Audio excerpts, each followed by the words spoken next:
मसीह में आप सबको सलाम। खुदावंद आपको और आपके ख़ानदान को बरकत, सेहत और तंदुरुस्ती अता करे। मसीह यीशु नासरी के नाम से आमीन। हमारे लिए आज की अंजील मुकद्दस मत्ती के मुताबिक दूसरा बाब 1 से 12 आयत।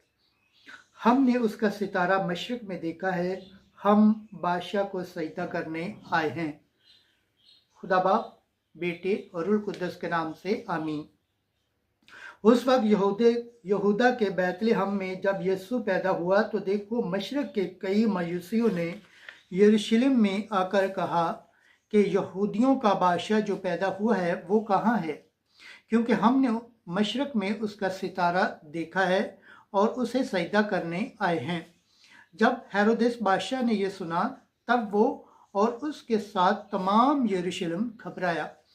तब उसने सब सरदार काहिनों और कौम के फकीहों को जमा करके उनसे पूछा कि मसीह कहाँ पैदा होना चाहिए। उन्होंने उससे कहा कि यहूदा के बैतलहम में, क्योंकि नबी की मार्फत यूँ लिखा है कि ए बैतलहम, यहूदा की सरजमीन, तू यहूदा के रईसों में हरगिज़ कमतर नहीं, क्योंकि तुझ में से एक हाकिम निकलेगा जो मेरी उम्मत इसराइल की गलाबानी करेगा।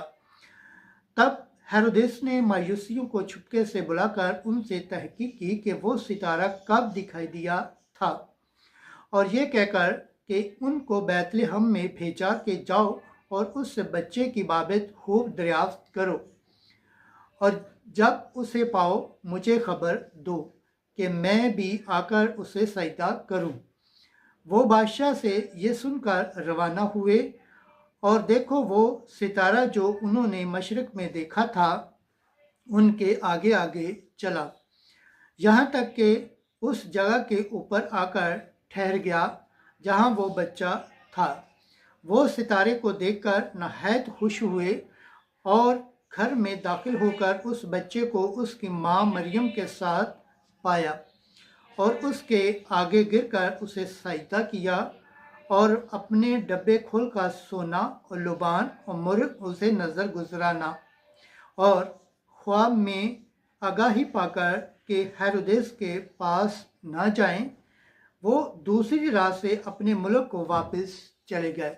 अंजील मुकद्दस के सिला से हमारे गुनाह माफ़ किए जाएं। ऐ मसीह तेरी सताइश हो। खुदावंद के पाक कलाम पढ़े और सुन जाने पर खुदावंद की बरकत हो, खुदावंद का शुक्र हो। आमीन। खुदा बाप, बेटे और रूह कुद्दस के नाम से आमीन।